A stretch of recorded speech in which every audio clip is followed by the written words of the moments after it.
Udara di ruang tamu kediaman keluarga besar Arya Wiguna terasa begitu dingin, kontras dengan keringat dingin yang mulai membasahi punggung Alina. Ruangan itu luas, dihiasi dengan perabot jati ukiran Jepara yang harganya puluhan juta rupiah dan lampu gantung kristal yang memantulkan cahaya menyilaukan, namun bagi Alina, kemewahan itu terasa seperti penjara yang mencekik. Alina duduk di sudut sofa kulit berwarna krem, berusaha membuat dirinya sekecil mungkin. Di pelukannya, Daffa, bayi laki-laki mungil yang baru berusia 30 hari, tertidur pulas. Napas bayi itu terdengar halus dan teratur, satu-satunya hal yang menenangkan di tengah badai yang siap meletus. Daffa tidak tahu bahwa hari ini, nasibnya sebagai seorang anak manusia sedang dipertaruhkan di atas meja kaca di hadapan mereka.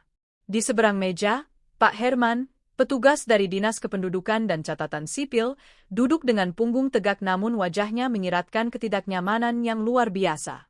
Ia sudah bekerja selama 20 tahun mengurus dokumen sipil, tetapi aura permusuhan di ruangan ini membuatnya ingin segera membereskan berkas dan pergi. Pak Herman berdeham pelan, mencoba memecah keheningan yang menyesakkan itu. Ia menyodorkan sebuah map berwarna biru tua ke tengah meja. Di dalamnya, selembar kertas akte kelahiran yang sudah diketik rapi menunggu satu hal terakhir, legalitas dari seorang ayah. "Mohon maaf, Pak Raka, Bu Reni," ucap Pak Herman sopan, mengangguk ke arah Raka dan ibunya yang duduk angkuh di sofa utama. "Seperti yang sudah dijadwalkan, hari ini saya datang untuk melengkapi berkas administrasi kelahiran putra Bapak. Semua data dari rumah sakit sudah lengkap. Tinggal satu tanda tangan Bapak di sini sebagai pengakuan hukum yang sah." Suasana hening kembali menyergap. Detik jam dinding terdengar seperti pukulan palu hakim di telinga Alina. Semua mata kini tertuju pada Raka. Pria itu, suami yang dinikahi Alina setahun lalu, tampak gagah dengan kemeja kerjanya yang licin dan rapi. Namun, wajah tampan itu kini ditekuk, matanya memancarkan kebencian yang tidak ditutup-tutupi saat melirik ke arah Alina dan bayi di gendongannya. Di samping Raka, duduk ibu mertua Alina, Bu Reni. Wanita parubaya dengan sanggul tinggi dan perhiasan emas yang bergemerincing di pergelangan tangannya itu tersenyum miring. Di sofa lain, Siska, adik Raka, dan beberapa sepupu Raka yang kebetulan sedang berkumpul untuk arisan keluarga, menatap Alina dengan sorot mata merendahkan, seolah sedang menonton pertunjukan sirkus murahan. "Silakan, Pak Raka," ulang Pak Herman, menyodorkan pulpen tintanya. Raka tidak segera mengambil pulpen itu. Ia justru menyandarkan punggungnya ke sofa, menyilangkan kaki dengan santai, lalu menatap Alina tajam. Tatapan itu bukan tatapan seorang suami kepada istri yang baru melahirkan, melainkan tatapan seorang tuan tanah kepada pencuri yang tertangkap basah. "Tanda tangan?" Raka bergumam pelan, namun suaranya menggema di ruangan sunyi itu. Ia terkekeh sinis. "Kau memintaku menandatangani surat itu?" Alina memberanikan diri mengangkat wajahnya. Matanya yang sembab karena kurang tidur bertemu dengan mata suaminya. "Mas, tolong. Kasihan Daffa. Dia butuh akte untuk imunisasi, untuk sekolah nanti, untuk masa depannya. Dia butuh nama ayahnya." "Masa depan?" Raka tertawa keras sekarang, tawa yang kering dan menyakitkan hati. Ia condong ke depan, mengambil map biru itu dengan gerakan kasar. Jantung Alina berdegup kencang. Ia berharap Raka akan luluh. Ia berharap hati nurani suaminya masih ada. Namun, harapan itu hancur berkeping-keping dalam hitungan detik. Raka tidak membuka map itu untuk menandatanganinya. Ia justru mengangkat map itu tinggi-tinggi, lalu dengan gerakan meremehkan, ia melemparnya tepat ke wajah Alina. Wah! Map itu menghantam pipi Alina sebelum jatuh berserakan di lantai. Kertas akte kelahiran itu tergelincir keluar, tergeletak tak berdaya di atas karpet mahal, seolah melambangkan harga diri Alina yang baru saja diinjak-injak. Daffa yang kaget mendengar suara hantaman itu tersentak dalam tidurnya dan mulai menangis. Suara tangisan bayi yang melengking itu bukannya memancing rasa iba, malah membuat wajah Raka semakin merah padam karena amarah.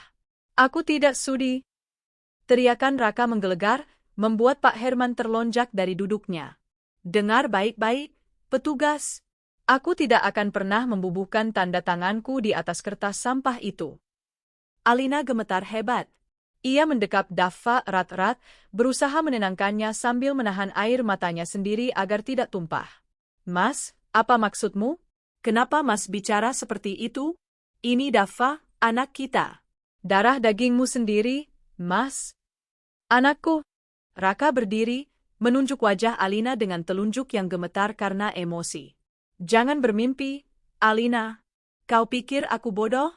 Hah? Raka melangkah mendekat, membuat Alina memundurkan tubuhnya karena takut dipukul. Lihat bayi itu, bentak Raka. Lihat wajahnya. Dia sama sekali tidak mirip denganku. Kulitnya, matanya, hidungnya, tidak ada satupun jejak keluarga Arya Wiguna di wajahnya. Kau pikir aku tidak tahu apa yang kau lakukan di belakangku saat aku dinas luar kota? Demi Allah, Mas?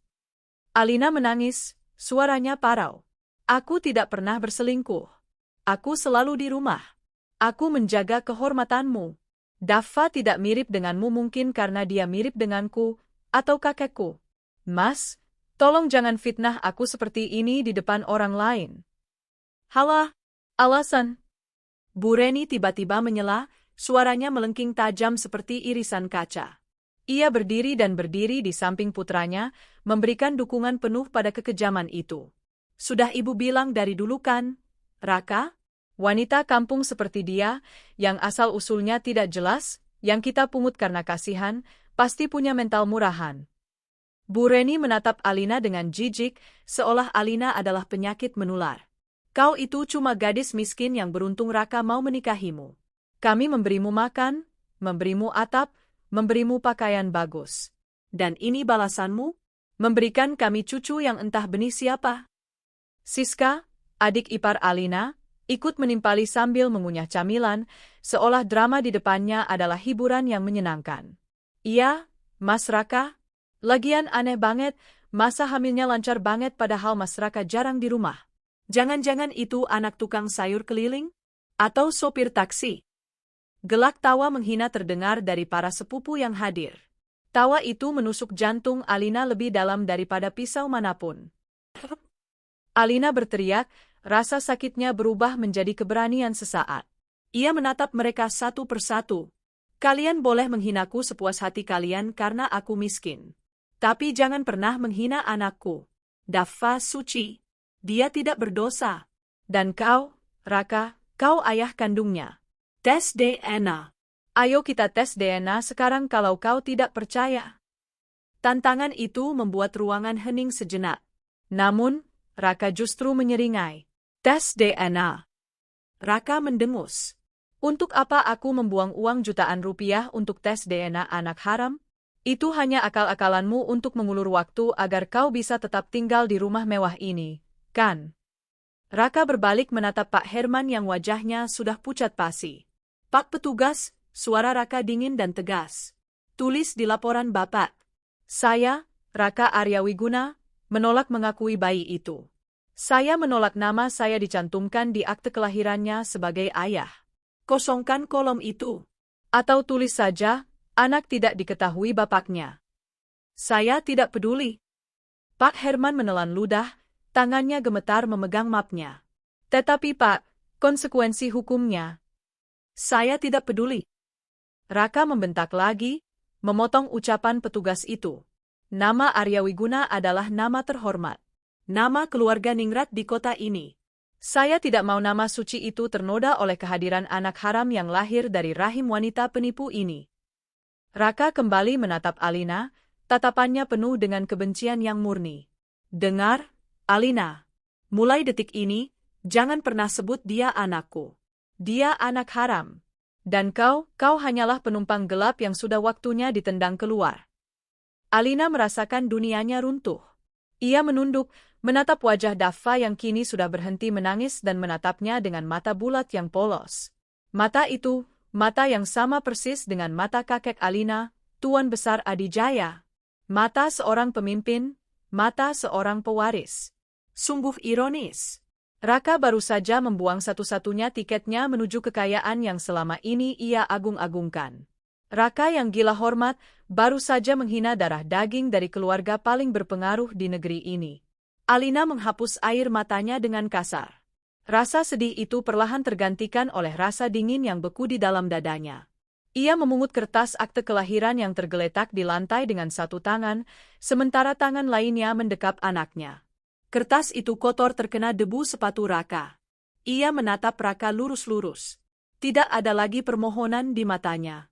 Hanya ada tatapan kosong yang mengerikan. "Baik, Mas," bisik Alina, suaranya bergetar namun terdengar jelas di ruangan yang sunyi itu. "Kau tidak mau tanda tangan? Tidak apa-apa. Kau bilang dia anak haram? Tidak apa?" Alina berdiri perlahan, kakinya masih lemas pasca melahirkan namun ia memaksakan diri untuk tegak. "Tapi ingat hari ini, Raka. Ingat wajah anak ini. Ingat kata-katamu yang menolak darah dagingmu sendiri. Karena suatu hari nanti, ketika kau sadar siapa dia sebenarnya, tanganmu yang menolak tanda tangan ini akan menjadi tangan yang paling sering memukul dadamu sendiri karena penyesalan." "Kau mengancamku?" Raka melangkah maju dengan tangan terkepal. "Bukan ancaman," jawab Alina datar. "Itu janji seorang ibu yang anaknya kau hina. Pergi kau," usir Bu Reni. "Jangan banyak omong kosong. Bawa anak sial itu pergi dari hadapan kami." Pak Herman, yang sudah tidak tahan melihat kekejaman itu, buru-buru membereskan tasnya. Saya permisi dulu." "Bu Alina, nanti kita urus di kantor saja ya, Bu." Petugas itu menatap Alina dengan iba sebelum bergegas keluar, tidak ingin terlibat lebih jauh dalam drama keluarga gila ini. Sepeninggal petugas itu, Raka menunjuk pintu keluar. "Kau dengar kata ibuku? Bereskan barangmu. Aku muak melihat wajahmu." Bab ini ditutup dengan Alina yang berdiri mematung di tengah ruang tamu mewah itu, dikelilingi oleh keluarga suaminya yang menatapnya dengan kebencian, sementara di luar jendela, langit mulai menggelap, seolah alam semesta sedang bersiap menangis bersamanya. Suara pintu depan yang dibanting oleh petugas catatan sipil tadi masih menyisakan gema yang menyakitkan di telinga Alina. Namun, tidak ada waktu untuk meratapi nasib.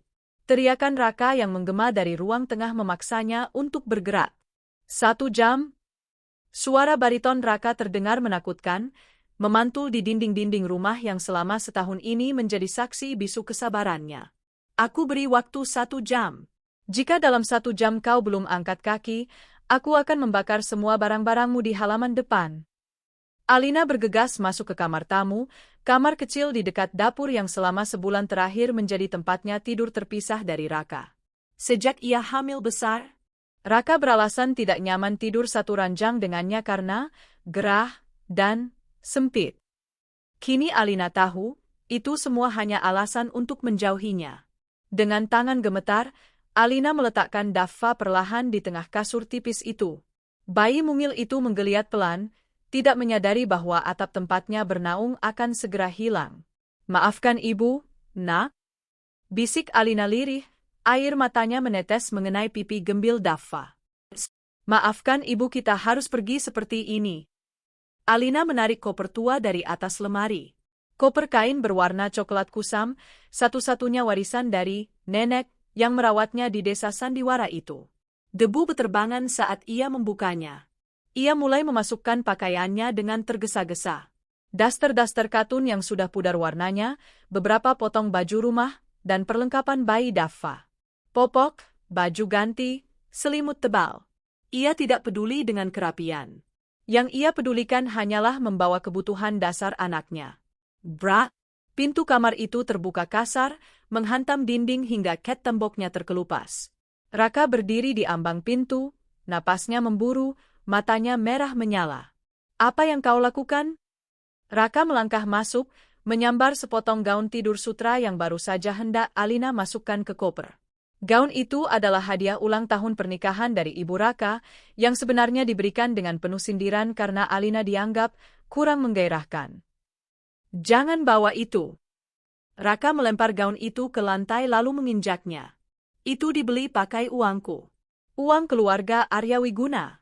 Kau datang ke sini sebagai gembel, kau keluar juga harus sebagai gembel. Jangan berani-berani membawa satupun barang yang dibeli dengan uangku." Alina terperanjat mundur, punggungnya menabrak lemari. "Mas, ini cuma baju tidur. Aku butuh baju untuk menyusui." "Bukan urusanku." Raka menendang koper Alina hingga isinya berhamburan keluar. Botol minyak telon Daffa menggelinding di lantai. Kau pikir aku yayasan sosial? Tinggalkan semua perhiasan, baju bagus, tas, sepatu yang kubelikan. Kau hanya boleh bawa baju-baju kumuhmu yang kau bawa dari kampung dulu. Alina menatap suaminya dengan tatapan tidak percaya. Kekejaman pria ini benar-benar melampaui batas kemanusiaan. Mas, tega sekali kamu. Di luar mendung, sebentar lagi hujan badai. Daffa butuh selimut tebal itu. Pakai kain sarungmu yang bau itu, bentak Raka. Ia mulai mengacak-acak isi lemari Alina, memastikan tidak ada barang berharga yang terbawa. Ia menarik paksa anting emas kecil di telinga Alina, membuat Alina memekik kesakitan. Ah, Mas sakit. Alina memegangi telinganya yang merah. Ini milikku. Raka menggenggam anting itu erat-erat. Sekarang, cepat kemasi sampah-sampahmu ini dan pergi. Dengan air mata bercucuran, Alina kembali memunguti pakaian lusuhnya yang berserakan di lantai. Ia melipatnya asal-asalan, memasukkannya kembali ke koper tua itu. Ia hanya mengambil 2 pasang baju Daffa, selimut tipis buatannya sendiri dari kain perca, dan beberapa popok. Ia tidak membawa 1 rupiah pun uang tunai karena dompetnya sudah dirampas oleh ibu mertua tadi pagi dengan alasan uang belanja harus diaudit. Sudah? Raka berdiri menjulang di hadapannya, tangan bersedekap. Alina mengangguk lemah. Ia menggendong Daffa menggunakan kain jarik batik yang sudah pudar warnanya. Tangan kanannya menyeret koper tua yang roda kirinya sudah macet. Jalan, perintah Raka, seperti mengusir hewan liar. Alina berjalan keluar kamar, melewati ruang tengah yang kini dipenuhi oleh keluarga besar Raka. Mereka duduk santai sambil menikmati teh sore dan kue-kue basah, seolah tidak ada tragedi kemanusiaan yang sedang terjadi di depan mata mereka. Siska, yang sedang memakan risoles, tertawa kecil saat melihat koper butut Alina. Ya ampun, Mbak. Itu koper apa, karung beras? Kumuh banget. Hati-hati ya, jangan sampai kutu dari baju-bajumu itu loncat ke karpet Persia Mama. Ibu Raka, Bu Reni, bahkan tidak menoleh. Matanya terpaku pada layar televisi yang menayangkan sinetron. Pastikan dia tidak membawa perak atau sendok garpu, Raka. Orang miskin biasanya suka mencuri hal-hal kecil. Hati Alina serasa disayat sembilu mendengar tuduhan itu. Ia berhenti sejenak, menatap Bu Reni. Bu, demi Allah, sebutir nasi pun dari rumah ini tidak aku bawa selain yang ada di perutku dan anakku. Cih, drama, cibir Bu Reni tanpa mengalihkan pandangan. Raka mendorong bahu Alina kasar. Jangan banyak bicara. Cepat keluar. Mereka sampai di pintu depan. Langit di luar sudah hitam pekat. Kilat menyambar-nyambar, diikuti suara guntur yang menggelegar menakutkan. Angin kencang mulai meniupkan titik-titik air hujan ke teras marmer yang licin. Alina berhenti di ambang pintu. Angin dingin langsung menusuk kulitnya, membuatnya mendekap Daffa lebih erat. Bayi itu mulai merengek karena suhu yang turun drastis. Mas? Alina berbalik, mencoba sekali lagi mengetuk hati nurani suaminya. Mas, lihat langitnya. Ini akan badai. Tolong, izinkan aku duduk di teras saja sampai hujan reda. Aku tidak minta masuk. Cuma di teras. Kasihan Daffa kalau kena angin badai. Raka menatap langit sekilas, lalu menatap Alina. Ada sebersit keraguan di matanya, namun egonya jauh lebih besar. Apalagi saat ia mendengar langkah kaki ibunya mendekat. Kenapa masih di sini? Tanya Bu Reni tajam. Dia minta berteduh, Bu. Jawab Raka ragu. Berteduh? Enak saja. Bu Reni melotot. Nanti tetangga lihat, dikira kita masih menampung dia. Kalau sudah cerai, ya cerai. Tidak ada urusan lagi. Usir dia sekarang, Raka. Jangan jadi laki-laki lembek. Provokasi ibunya membakar sisa-sisa kemanusiaan Raka. Wajahnya kembali mengeras. Keluar. Raka menendang koper Alina hingga terguling menuruni tangga teras dan jatuh ke halaman paving block yang mulai basah. Koper itu terbuka sedikit, memperlihatkan isinya yang menyedihkan. Mas, teriak Alina. Pergi atau kupanggil satpam untuk menyeretmu, ancam Raka. Alina menatap Raka, Bureni, dan Siska yang berdiri di ambang pintu yang hangat dan terang benderang. Wajah-wajah mereka penuh kemenangan.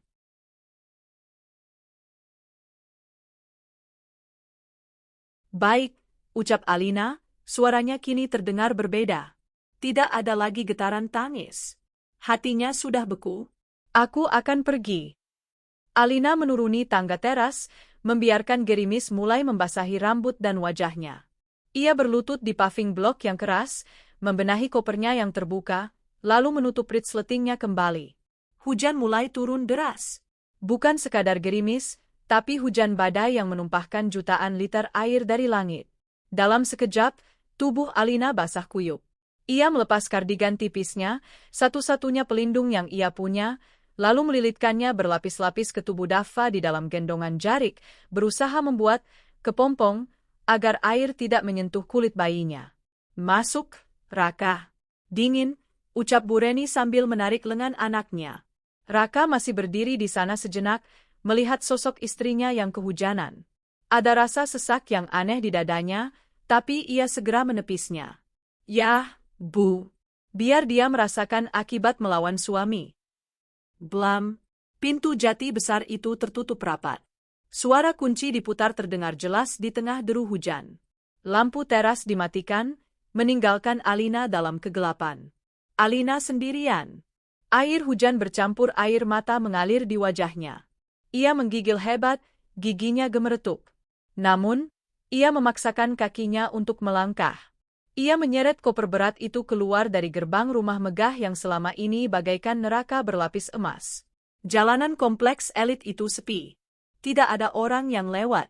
Rumah-rumah mewah di kiri kanannya tertutup rapat, pagar-pagar tinggi menjulang seolah menolak keberadaannya. Alina berjalan tertatih-tatih melawan angin kencang yang hampir menerbangkan tubuh ringkihnya. Bertahanlah, nak, bertahanlah sayang. Bisiknya pada Daffa yang kini menangis kencang karena suara petir. Sebentar lagi semua akan berakhir. Setiap langkah terasa seperti siksaan. Kakinya perih, sandalnya licin. Namun, di dalam hatinya, sebuah tekad baja mulai terbentuk.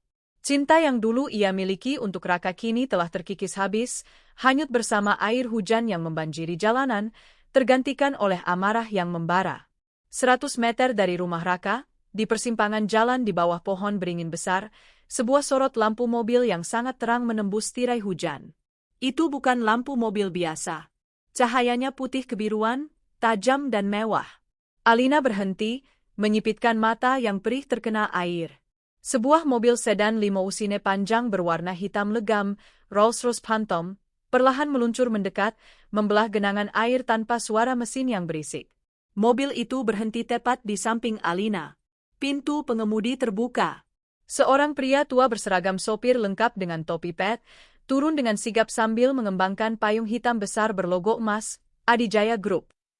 Ia berlari kecil menghampiri Alina, tidak peduli sepatu pantofelnya basah terendam genangan.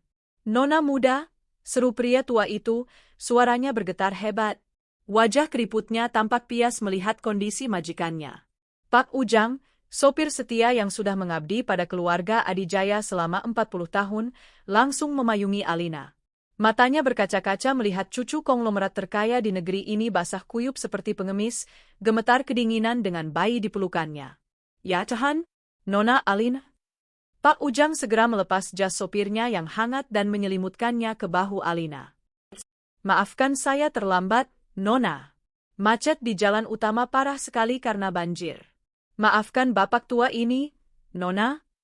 Pak Ujang terisak, ia merasa gagal melindungi putri majikannya.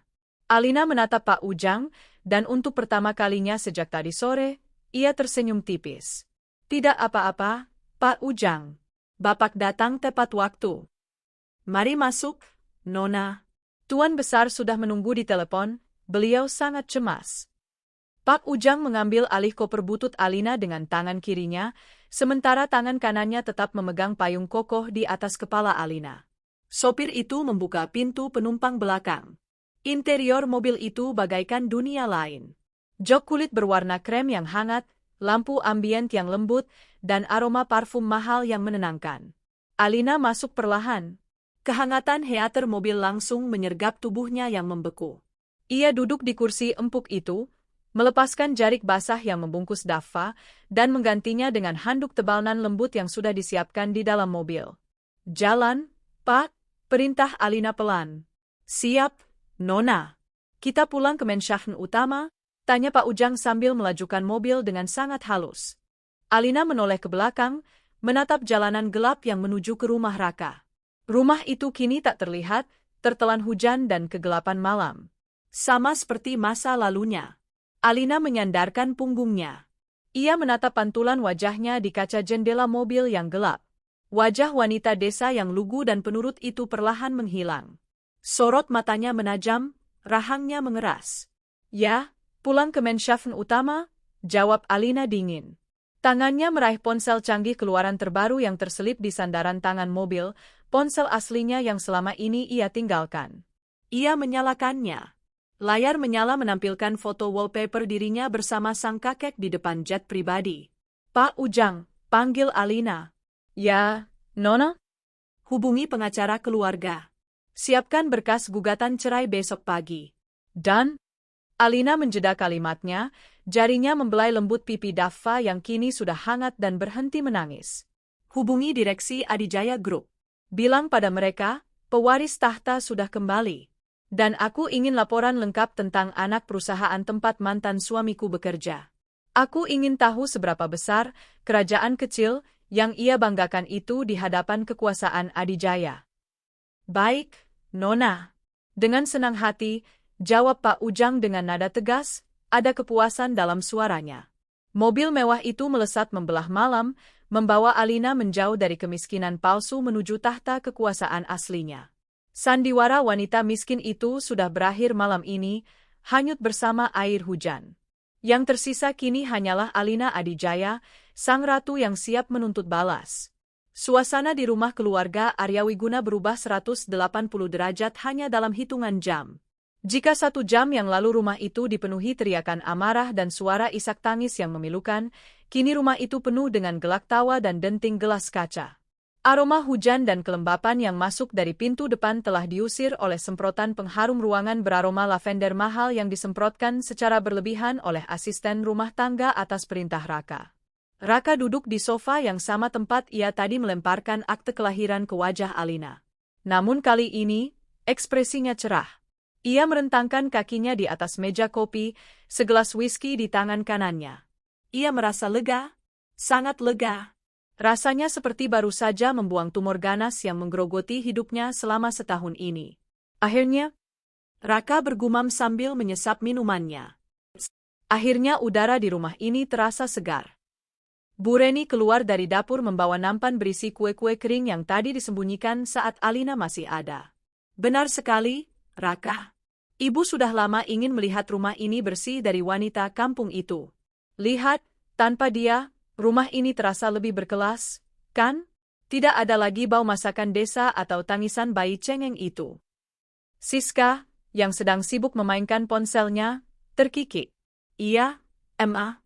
Lagian aku malu loh kalau teman-temanku main ke sini. Punya kakak ipar kok bajunya itu-itu saja. Dasteran terus.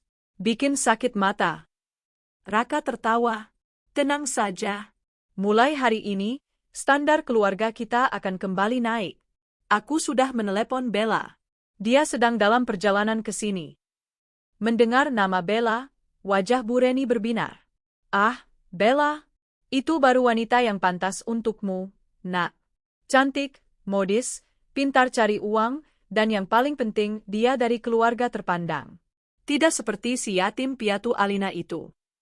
Tepat saat itu, suara klakson mobil terdengar dari depan.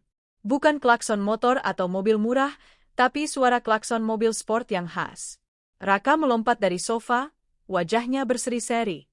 "Itu dia." Ia berlari ke pintu depan, membukanya lebar-lebar. Hujan di luar sudah mulai reda, menyisakan gerimis halus. Sebuah mobil BMW merah menyala terparkir miring di halaman, tepat di tempat di mana koper Alina tadi terguling. Pintu mobil terbuka, dan turunlah seorang wanita yang sangat kontras dengan Alina. "Bella." Ia mengenakan dress merah marun ketat yang memamerkan lekuk tubuhnya, dengan belahan rok tinggi yang memperlihatkan paha mulusnya. Sepatu hak tinggi stiletto berbunyi tak-tak-tak saat ia melangkah di atas paving block yang basah, seolah-olah ia sedang berjalan di catwalk. Rambutnya yang diket pirang kecoklatan ditata gelombang sempurna. Aroma parfum Chanel nomor 5 langsung menyeruak, mengalahkan bau tanah basah. Sayang. Raka merentangkan tangannya menyambut Bella. Bella tidak langsung memeluknya.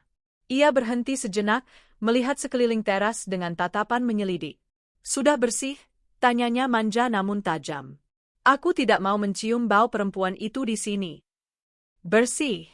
Total bersih, jawab Raka sambil menarik pinggang Bella dan mencium pipinya. Hama itu sudah pergi. Dan dia tidak akan pernah kembali.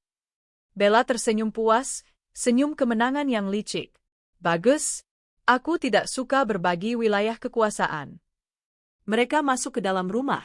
Bu Reni langsung menyambut Bella dengan pelukan hangat, pelukan yang tidak pernah ia berikan kepada Alina selama setahun pernikahan. Aduh, menantu cantik ibu sudah datang, seru Bu Reni berlebihan. Sini duduk, nak Bella. Jangan dekat-dekat pintu, nanti kena angin malam. Halo, Tante Reni, sapa Bella dengan suara dibuat-buat manis. Ia menyerahkan sebuah paper bag kecil bermerek. Ini ada sedikit oleh-oleh. Serum wajah anti-aging dari Paris. Biar tante makin awet muda, nggak kayak ibu-ibu kampung sebelah. Bu Reni memekik girang menerima hadiah itu. Ya ampun, repot-repot amat. Tuh kan, Raka, lihat bedanya. Kalau Alina boro-boro kasih serum, beliin ibu daster pasar saja dia hitung-hitungan. Jangan sebut nama itu lagi, Bu, potong Raka sambil menuangkan wine untuk Bella. Malam ini kita rayakan kebebasan. Satu persatu, teman-teman Raka mulai berdatangan. Raka memang sengaja mengundang mereka untuk pesta dadakan. Ia ingin memamerkan bahwa ia sudah bebas dan kini bersama wanita yang lebih selevel dengannya.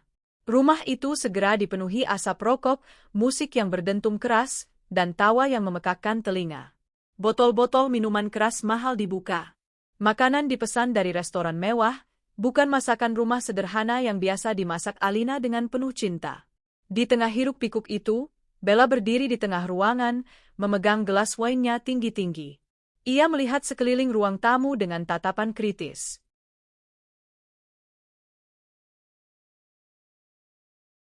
Raka, panggil Bella keras, mengalahkan suara musik. Besok kita harus ganti sofa ini. Warnanya norak. Aku juga mau gordennya diganti warna gold. Lukisan-lukisan ini juga, selera kampung banget. Kita buang saja semua barang-barang peninggalan mantan istrimu itu. Apapun yang Tuan Putri mau, jawab Raka patuh, mabuk oleh alkohol dan mabuk oleh pesona Bella. Besok panggil desainer interior. Ubah rumah ini sesukamu. Geset saja kartuku. Teman-teman Raka bersorak. Wih, Raka si Sultan. Gitu dong, bro. Laki-laki itu harus punya kuasa. Salah satu teman Raka, Doni, menepuk bahu Raka. Tapi bro, serius itu anak tadi bukan anak lo? Gue lihat sekilas pas lo nikah dulu, si Alina itu kayaknya alim banget. Raka mendengus, wajahnya memerah karena mabuk. Alim apanya? Itu cuma topeng, Don. Cewek pendiam itu biasanya yang paling liar. Gue yakin itu anak bukan anak gue. Lagian, muka bayi itu beda banget sama gue. Gue ganteng, bayi itu biasa aja. Hahaha, bener juga lo. Doni tertawa, tidak sadar betapa bodohnya ucapan temannya itu. Jam dinding menunjukkan pukul 10 malam. Pesta semakin liar. Bu Reni bahkan ikut berdansa canggung dengan teman-teman Raka, merasa muda kembali. Raka merasa ini adalah momen yang tepat. Ia sudah merencanakan ini sejak lama, menunggu saat Alina pergi. Ia meminta musik dikecilkan. Teman-teman, perhatian sebentar. Raka naik ke atas kursi, merentangkan tangannya. Semua mata tertuju padanya. Bella berdiri di sampingnya, tersenyum bangga, seolah ia baru saja memenangkan lotre. Malam ini adalah malam bersejarah, teriak Raka, suaranya sedikit menyeret. Malam ini, aku resmi membuang masa laluku yang kelam. Aku membuang kemiskinan, Aku membuang rasa malu, dan aku membuang beban hidup. Sorakan setuju membahana. Raka turun dari kursi, lalu berlutut di hadapan Bella. Ia merogoh saku celananya dan mengeluarkan sebuah kotak bludru merah. Kotak itu berisi cincin berlian yang ia beli bulan lalu dengan menggunakan uang tabungan darurat keluarga, uang yang seharusnya disisihkan untuk biaya persalinan Alina. Napas semua orang tercekat. Bella Anindita, ucap Raka dengan nada dramatis. Wanita impianku, penyelamatku dari kebosanan hidup. Maukah kamu menikah denganku? Menjadi nyonya rumah ini yang sesungguhnya, menggantikan posisi yang selama ini salah diisi oleh orang yang tidak tepat. Bella menutup mulutnya dengan tangan, pura-pura terkejut, padahal ialah yang mendesak Raka untuk membeli cincin itu minggu lalu. Oh, Ra? Bella berakting sempurna. Matanya berkaca-kaca. Tentu saja aku mau. Aku mau jadi istrimu. Aku mau jadi nyonya Arya Wiguna. Raka menyematkan cincin itu di jari manis Bella. Ukurannya pas. Tentu saja pas, karena mereka membelinya bersama saat Alina sedang kesakitan kontraksi palsu di rumah sendirian. Tepuk tangan membahana. Bu Reni memeluk mereka berdua. Akhirnya, ibu punya menantu yang bisa dibanggakan di arisan. Cium, cium, cium, seru teman-teman Raka.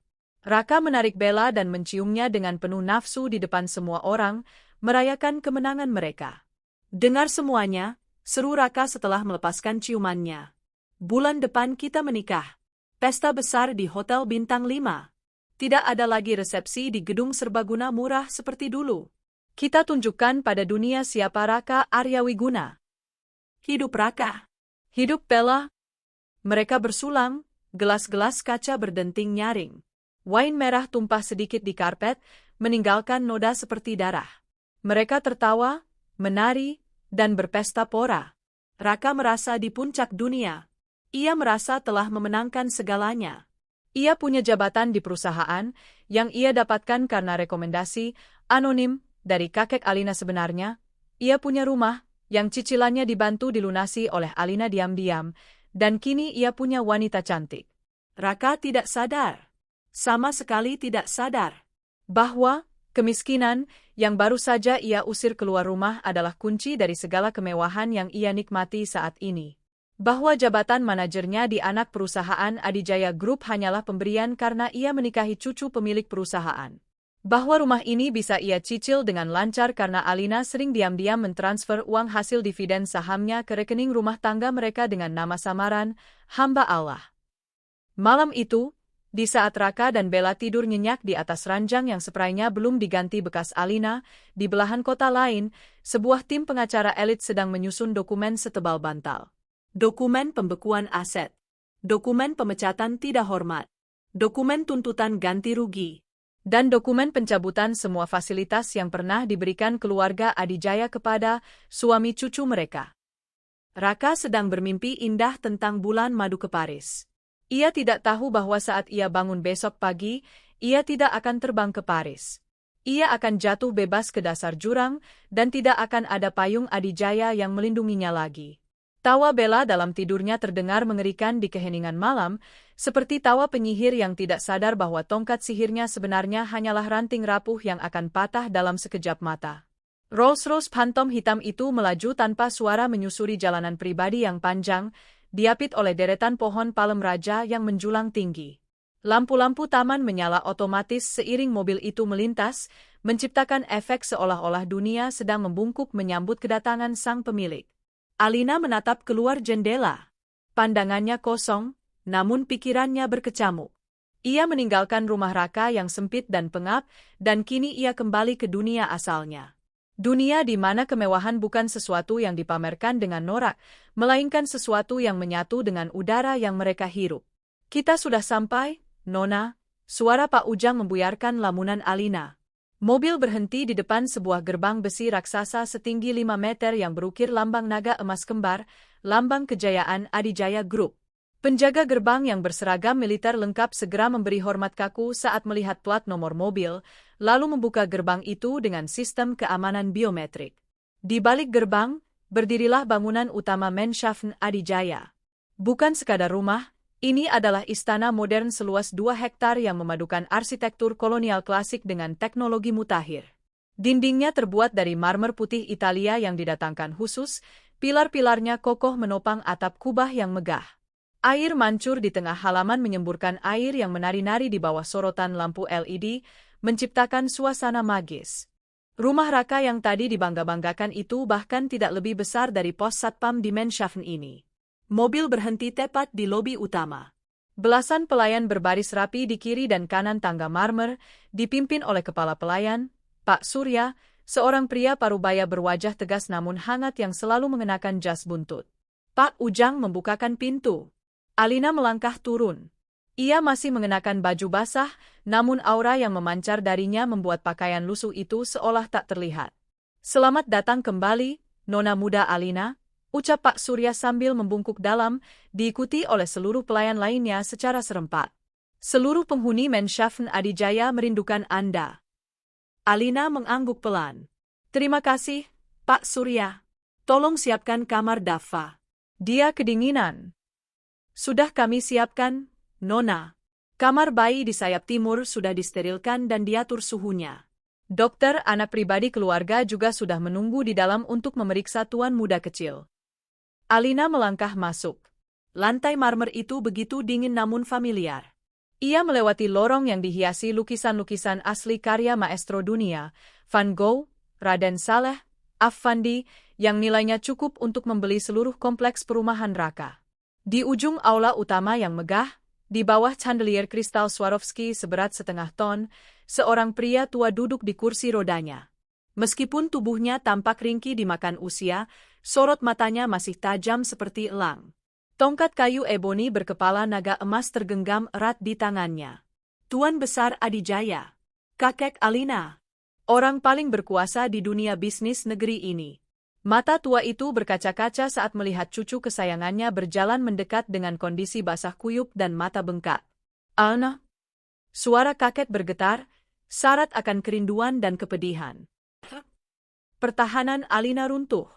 Ia berlari kecil dan bersimpuh di kaki kakeknya, menangis terseduh-seduh sambil mendekap Dava. Tuan Besar mengelus rambut Alina dengan tangan gemetar. "Cucuku, cucu emasku. Apa yang bajingan itu lakukan padamu, nak? Kenapa kau basah kuyup begini?" "Dia mengusirku, Kek," isak Alina. "Dia menghina Dava. Dia bilang Dava anak haram. Dia tidak mau tanda tangan akte kelahiran Dava. Dia bilang dia jijik." Prahat. Tongkat di tangan Tuan Besar menghantam lantai marmer dengan keras, membuat gema yang menakutkan di seluruh ruangan.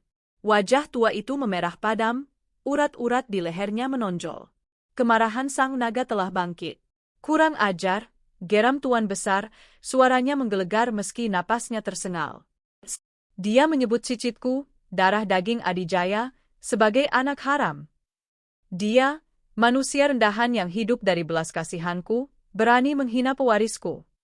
Pak Surya segera mendekat, khawatir dengan jantung Tuan Besar. "Tuan, mohon tenang." "Kesehatan Tuan?" "Persetan dengan kesehatan," bentak Tuan Besar. Ia menatap Alina tajam. "Berdiri, Alina. Kau adalah Adijaya." Adijaya tidak bersimpuh di hadapan siapapun, apalagi karena tangisan untuk pria sampah. Alina menghapus air matanya dan berdiri tegak. Ia menyerahkan Dava kepada kepala pengasuh yang sudah menunggu dengan handuk hangat. "Bawa cicitku," perintah Tuan Besar lembut namun tegas pada pengasuh itu. "Pastikan dia hangat. Beri dia susu terbaik. Jika sehelai rambutnya jatuh, kalian semua bertanggung jawab." Setelah Dava dibawa pergi, Tuan Besar menatap Alina. "Sekarang, ceritakan semuanya. Jangan ada yang terlewat." Kakek ingin mendengar setiap kata hinaan yang keluar dari mulut kotornya. Malam itu, di ruang kerja Tuan Besar yang dindingnya dilapisi kayu jati tua dan penuh dengan buku-buku langka, Alina menceritakan segalanya. Tentang perlakuan dingin Raka selama hamil, tentang perselingkuhannya dengan Bella, tentang bagaimana ibu mertuanya memperlakukannya seperti pembantu, dan puncaknya, penolakan tanda tangan akte kelahiran sore tadi. Setiap kalimat Alina bagaikan bensin yang disiramkan ke dalam api amarah Tuan Besar. Namun, pria tua itu tidak meledak-ledak lagi. Ia justru menjadi sangat tenang, ketenangan yang mematikan. Ia memutar kursi rodanya menghadap jendela besar yang menampilkan pemandangan kota di kejauhan. Dulu, saat kau memohon pada kakek untuk menyamar jadi gadis miskin demi mencari cinta sejati, kakek sudah peringatkan. Cinta tanpa kesetaraan seringkali berakhir dengan penghinaan. Aku bodoh, Kek, gumam Alina. Aku pikir Raka berbeda. Aku pikir dia tulus mencintaiku apa adanya. Kau tidak bodoh, Nak. Kau hanya terlalu baik. Hati sucimu tidak bisa melihat kelicikan ular berbisa, sahut kakek. Tapi sekarang matamu sudah terbuka. Dan seekor naga tidak akan membiarkan ularnya lolos setelah menggigit anaknya. Kakek menekan tombol interkom di mejanya. Surya, panggilkan Gunawan dan seluruh tim legal perusahaan. Sekarang. Aku tidak peduli ini jam berapa. Suruh mereka datang ke Mensyah dalam 30 menit atau besok mereka tidak perlu datang selamanya. Baik, Tuan, jawab suara Pak Surya dari seberang. 30 menit kemudian, ruang rapat pribadi di Mensyafn itu sudah dipenuhi oleh 5 pengacara top negeri ini dan 3 direktur utama anak perusahaan Adijaya. Mereka duduk tegang, belum tahu badai apa yang akan menerjang. Alina sudah mandi dan berganti pakaian. Ia mengenakan gaun tidur sutra berwarna champagne yang membalut tubuh rampingnya dengan elegan. Rambutnya yang basah kini sudah dikeringkan dan digerai indah. Tidak ada lagi jejak, Alina si upik abu. Di ruangan itu, duduk Alina Adijaya, sang putri mahkota. Tuan Besar duduk di ujung meja. Dengar baik-baik. Malam ini juga, saya ingin kalian memutus semua hubungan bisnis dengan Raka Arya Wiguna. Para pengacara itu saling pandang. Maksud Tuan, memecatnya, tanya Pak Gunawan, kepala tim hukum. Memecat itu terlalu halus, potong Alina dingin. Semua mata tertuju padanya. Suaranya tenang, namun mengandung otoritas yang membuat para pria parubaya di ruangan itu merinding. Audit pekerjaannya selama 5 tahun terakhir, lanjut Alina. Saya tahu dia sering memanipulasi laporan biaya dinas luar kota untuk membiayai selingkuhannya. Temukan setiap rupiah yang dia curi dari perusahaan. Tuntut dia atas penggelapan dana. Buat dia miskin semiskin-miskinnya sampai dia tidak mampu membeli materai untuk surat lamaran kerja. Dan satu lagi, tambah Tuan Besar sambil mengetukkan jarinya ke meja. Besok pagi, siapkan konferensi pers. Undang semua media nasional. Saya akan mengumumkan kelahiran cicit saya. Saya akan mengumumkan pewaris tunggal Adijaya Group. Tapi Tuan, salah satu direktur, jika kita mengumumkan pewaris, bukankah publik akan bertanya siapa ayahnya? Alina tersenyum miring, senyuman yang sangat mirip dengan kakeknya. Ayahnya? Di akte kelahirannya, kolom ayah kosong. Daffa adalah anakku. Dia tidak butuh ayah yang menolaknya. Dia akan menyandang nama besar Adijaya di belakang namanya. Daffa Adijaya. Tanpa embel-embel Arya Wiguna. Lakukan perintah Tuan Besar. Dan pastikan berita ini sampai ke telinga Raka Arya Wiguna saat dia sedang berada di puncak kebahagiaan semuanya. Aku ingin melihat wajahnya saat dia sadar bahwa dia baru saja menendang tambang emasnya sendiri. Rapat bubar lewat tengah malam. Tim hukum bekerja semalaman suntuk menyusun strategi penghancuran Raka. Alina berjalan kembali ke kamarnya. Ia membuka pintu balkon yang menghadap ke taman belakang yang luas. Hujan sudah berhenti total, menyisakan udara malam yang segar dan aroma tanah basah. Dari balkon itu, ia bisa melihat kerlip lampu kota di kejauhan. Di suatu tempat di sana, Raka mungkin sedang tertidur pulas memeluk Bella, bermimpi tentang masa depan yang indah. Alina menggenggam pagar balkon erat-erat. Matanya berkilat memantulkan cahaya bulan. Tidurlah yang nyenyak, Raka, bisiknya pada angin malam. Nikmati malam terakhirmu sebagai orang terhormat. Karena besok, saat matahari terbit, kau akan terbangun di neraka yang kau ciptakan sendiri. Alina berbalik masuk ke kamar. Di atas tempat tidur king size-nya, Daffa tertidur pulas dikelilingi bantal-bantal empuk. Alina berbaring di sampingnya, memeluk tubuh mungil itu. Maafkan ibu karena memberimu ayah seperti dia, Nak, bisik Alina sambil mencium kening Daffa. Tapi ibu janji, mulai hari ini, tidak akan ada satu orang pun di dunia ini yang berani menghinamu lagi. Dunia akan bertekuk lutut di kakimu. Malam itu, Alina tidur dengan tenang untuk pertama kalinya dalam setahun, sementara di luar sana, roda nasib mulai berputar, siap melindas mereka yang sombong dan tak tahu diri.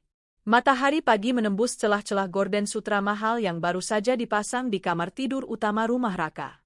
Cahaya itu jatuh tepat di wajah Raka yang sedang tertidur pulas dengan senyum tersungging di bibirnya.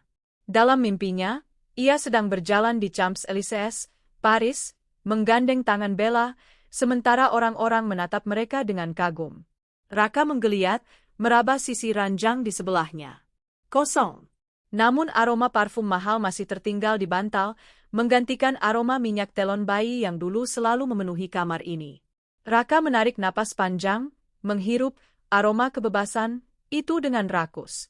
Ah, hidup ini indah, gumamnya pada langit-langit kamar. Sudah 3 hari sejak Alina pergi. 3 hari yang bagi Raka terasa seperti surga. Tidak ada tangisan bayi di tengah malam. Tidak ada wajah lelah istri yang menyambutnya dengan daster kusam. Tidak ada omelan ibunya tentang menantu yang tidak becus. Yang ada hanya pesta, tawa, dan kehangatan Bella. Raka bangkit dari tempat tidur, mengenakan jubah mandi sutra barunya, juga dibeli dengan kartu kredit yang tagihannya ia yakin bisa ia bayar dengan bonus akhir tahun nanti. Ia berjalan keluar kamar menuju ruang makan. Di meja makan, pemandangan yang tersaji sangat berbeda dari biasanya. Dulu, selalu ada sarapan sederhana tapi hangat buatan Alina, nasi goreng, telur dadar, dan teh manis. Sekarang, meja itu penuh dengan pastry mahal dari bakery terkenal, croissant, selai impor, dan kopi dari mesin espresso baru yang harganya 15 juta. Bella duduk di ujung meja, mengenakan kimono tidur satin merah yang senada dengan warna kuteksnya. Ia sedang sibuk dengan tabletnya, melihat-lihat katalog tas branded. Pagi, sayang, sapa Raka sambil mencium pipi Bella. Mimpi indah? Mimpi indah banget, jawab Bella tanpa mengalihkan pandangan dari layar. Aku mimpi kita beli tas Hermes ini di Paris nanti. Bagus kan, sayang? Cuma 300 juta kok? Raka menelan ludah. 300 juta itu gaji setahunnya lebih. Tapi egonya tidak mengizinkan dia untuk bilang tidak. Apapun untuk calon istriku. Nanti kita gesek kartu. Kamu memang terbaik, pekit Bella girang. Oh ya, ibumu sudah pergi ke pasar. Katanya mau pamer gelang emas baru ke tukang sayur. Raka terkekeh sambil menuangkan kopi. Biarkan saja. Ibu berhak bahagia setelah setahun menderita punya menantu miskin. Raka mengambil remote televisi. Coba kita lihat berita pagi. Siapa tahu saham perusahaan naik, jadi bonusku makin besar. Ia menyalakan televisi layar datar 60 inci yang baru dibelinya kemarin. Saluran berita bisnis CNBC Indonesia sedang menayangkan segmen pasar saham pagi. Suasana hati Raka sedang sangat baik. Ia menyeruput kopinya, menikmati croissant yang renyah. Ia merasa seperti raja di istana kecilnya. Ia merasa tidak ada yang bisa menjatuhkannya. Namun, rasa percaya diri itu hanya bertahan selama 2 menit. Layar televisi tiba-tiba berubah merah. Musik intro berita sela yang mendesak terdengar nyaring. News. Tulisan besar itu berkedip-kedip di layar, menarik perhatian Bella yang tadinya asyik memilih tas. Ada apa tuh? Gempa bumi, tanya Bella acuh tak acuh. SST? Sebentar, kata Raka, membesarkan volume. Wajah penyiar berita senior muncul di layar dengan ekspresi serius namun antusias. Pemirsa, kami memotong acara Anda untuk sebuah berita eksklusif yang sangat mengejutkan dari dunia bisnis nasional. Raksasa ekonomi Indonesia, Adijaya Group, yang selama ini dikenal sangat tertutup mengenai suksesi kepemimpinan, pagi ini membuat pengumuman yang mengguncang lantai bursa. Raka mengerutkan kening. Adijaya Group? Itu kan induk perusahaan kantor aku. Ada apa ya? Jangan-jangan tuan besar meninggal? Bella mengangkat bahu. Kalau orang tua itu mati, mungkin sahamnya anjlok. Kamu harus siap-siap jual saham kamu kalau punya. Penyiar berita melanjutkan. Bukan berita duka, melainkan berita kelahiran. Tuan besar Adijaya, pendiri sekaligus pemilik tunggal Adijaya Group, baru saja menggelar konferensi pers mendadak di Menshafen utama Adijaya. Beliau mengumumkan bahwa pewaris tunggal Adijaya Group telah lahir dan telah kembali ke pangkuan keluarga.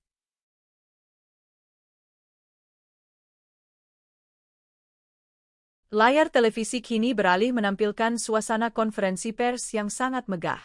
Ratusan wartawan dari berbagai media nasional dan internasional berdesakan. Kilatan lampu kamera tak henti-hentinya menyambar seperti badai petir. Di atas podium yang dihiasi lambang naga emas, duduk Tuan Besar Adijaya di kursi rodanya. Di sampingnya, berdiri seorang wanita muda. Raka menyipitkan matanya. Wanita itu, postur tubuhnya, wanita itu mengenakan setelan blazer putih gading rancangan desainer, dipadukan dengan celana bahan yang membalut kakinya yang jenjang. Rambut hitamnya yang panjang dan berkilau ditata rapi, membingkai wajahnya yang cantik namun dingin. Aura kebangsawanan memancar kuat darinya, seolah dia terlahir untuk memimpin dunia. Jantung Raka berhenti berdetak sesaat. Itu? Raka tercekat. Cangkir kopi di tangannya bergetar. Itu tidak mungkin. Kamera zoom in ke wajah wanita itu. Wajah yang selama setahun ini Raka lihat setiap hari tanpa make up, wajah yang sering ia cemooh karena terlihat lelah, wajah yang ia usir 3 hari lalu di tengah hujan badai. Itu Alina. Tapi ini bukan Alina si istri penurut. Ini adalah Alina sang ratu. Tatapan matanya tajam menatap lensa kamera, seolah menatap langsung ke jiwa Raka melalui layar televisi. Perkenalkan, suara Tuan Besar Adijaya terdengar berwibawa meski serak, cucu tunggal saya. Satu-satunya darah daging saya yang tersisa. Nyonya Alina Adijaya. Prang! Cangkir kopi di tangan Raka jatuh, menghantam lantai keramik dan pecah berkeping-keping. Kopi panas menyiprat ke kaki telanjangnya, tapi Raka tidak merasakan sakit. Rasa sakit di kakinya tidak sebanding dengan hantaman palu godam di otaknya.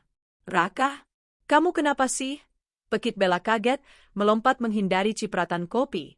Lantai jadi kotor kan? Diam, bentak Raka kasar, matanya tak lepas dari layar TV. Itu Alina.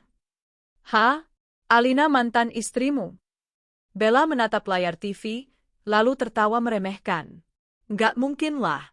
Mirip doang kali. Alina mantan kamu itu dekil, kampungan. Lihat wanita di TV itu, kulitnya glowing, bajunya aja kelihatan mahal banget. Pasti orang lain. Diam ku bilang. Raka berteriak histeris. Ia mengenali tahi lalat kecil di leher wanita itu. Ia mengenali cara wanita itu memiringkan kepala. Itu 100% Alina. Di layar TV, Alina mulai berbicara di depan mikrofon. Selamat pagi rekan-rekan media. Suara Alina terdengar tenang, berkelas, dan penuh percaya diri. Sangat berbeda dengan suara lirih yang memohon-mohon pada Raka 3 hari lalu. Terima kasih sudah hadir. Hari ini, saya ingin memperkenalkan putra saya, sekaligus penerus masa depan Adijaya Group. Alina memberi isyarat tangan. Seorang pengasuh berseragam rapi maju membawa bayi mungil yang mengenakan setelan jasmini. Daffa. Bayi itu bayi yang Raka sebut anak haram. Bayi yang Raka tolak tanda tangani aktenya. Kini bayi itu berada dalam gendongan cucu konglomerat terkaya, disorot oleh ratusan kamera, diperkenalkan sebagai pangeran kecil. Namanya adalah Daffa Adijaya, ucap Alina tegas. Sejak kelahirannya, kakek saya telah memindahkan 60% saham kepemilikan Adijaya Group ke dalam perwalian atas namanya. Dia adalah pemilik sah dari kerajaan bisnis ini. Suasana di ruang konferensi pers riuh rendah oleh decak kagum para wartawan.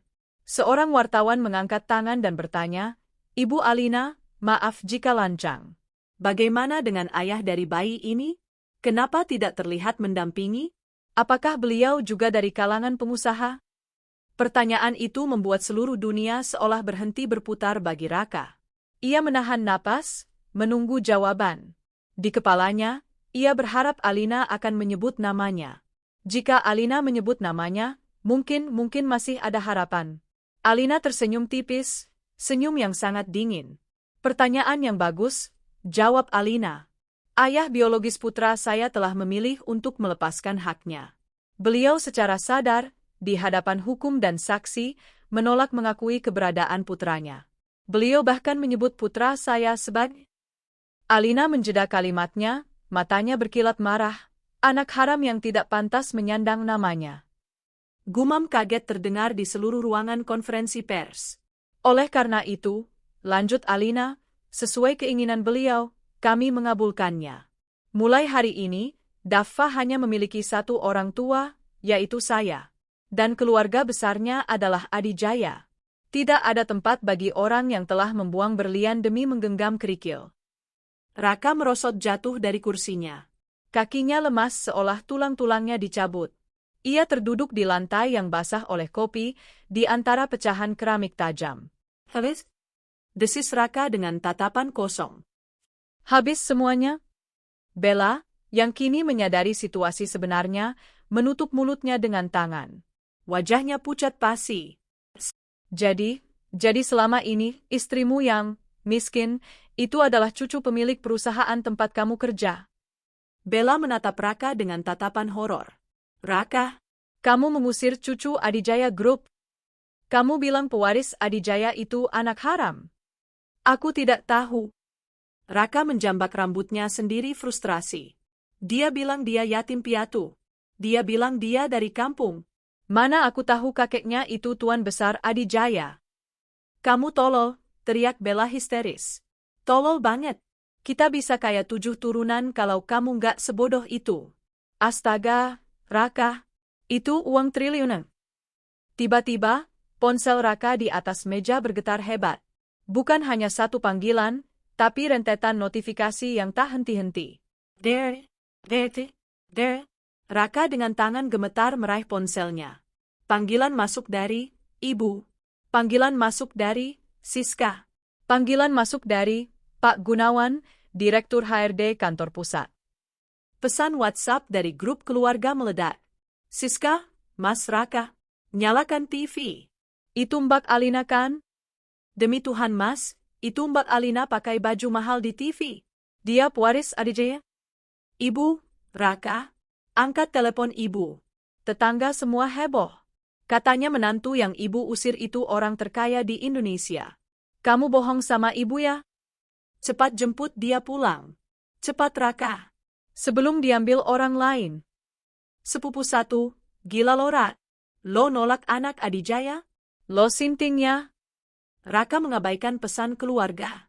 Matanya terpaku pada notifikasi email kantor yang baru masuk.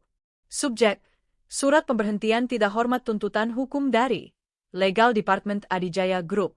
Kepada Saudara Raka Aryawiguna, dengan ini kami sampaikan bahwa terhitung sejak detik ini, Anda diberhentikan secara tidak hormat dari posisi manajer pemasaran PT Mitra Adijaya. Tim audit kami menemukan indikasi penggelapan dana dinas yang Anda lakukan selama 2 tahun terakhir. Kami juga telah membekukan seluruh aset dan rekening Anda yang terhubung dengan fasilitas kantor. Tim hukum kami akan segera memproses tuntutan pidana. Raka berteriak kencang, melempar ponselnya hingga menghantam dinding dan retak. Ia berdiri, napasnya memburu seperti orang gila. Ia menatap Bella yang kini sedang buru-buru memunguti barang-barangnya. Mau kemana kau? Bentak Raka. Pergi, seru Bella sambil menyambar tas tangannya. Aku nggak mau ikut terseret. Kamu dipecat, Raka. Kamu bakal dipenjara. Adijaya Group itu nggak main-main kalau nuntut orang. Aku masih muda, aku nggak mau punya suami miskin dan narapidana. Kau bilang kau mencintaiku. Raka mencengkeram lengan Bella. Lepas? Bella menampar pipi Raka keras. Pak, sadar diri. Aku mau sama kamu karena kamu menir. Karena kamu punya duit.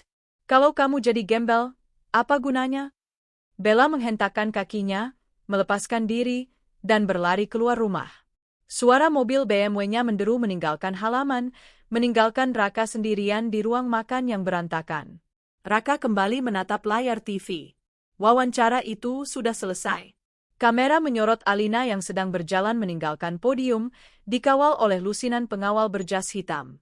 Ia terlihat begitu agung, begitu tak terjangkau. Dan di tengah kerumunan itu, Alina sempat menoleh sekilas ke arah kamera. Tatapannya dingin, menusuk, dan penuh kemenangan. Seolah ia tahu bahwa di seberang sana, Raka sedang menonton kehancurannya sendiri. Raka jatuh berlutut, air matanya tumpah ruah. Bukan air mata kesedihan, melainkan air mata ketakutan dan penyesalan yang terlambat. Bayangan wajah Daffa, bayi mungil yang ia hina, kini menghantuinya. Bayi itu bukan pembawa sial. Bayi itu adalah kunci surga dunia yang ia buang ke selokan. Isak Raka memilukan di lantai yang dingin. Apa yang sudah kulakukan? Ya Tuhan, apa yang sudah kulakukan? Di luar, langit mulai mendung lagi. Namun kali ini, badai tidak datang untuk Alina. Badai itu datang untuk Raka, dan tidak akan ada yang memberinya payung. Matahari siang membakar kulit Raka yang tidak terlindungi.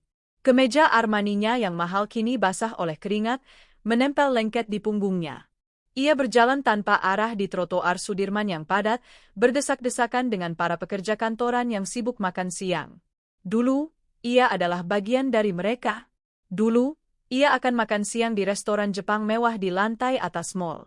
Kini, ia hanya bisa menelan ludah, menahan lapar yang mulai menggerogoti perutnya.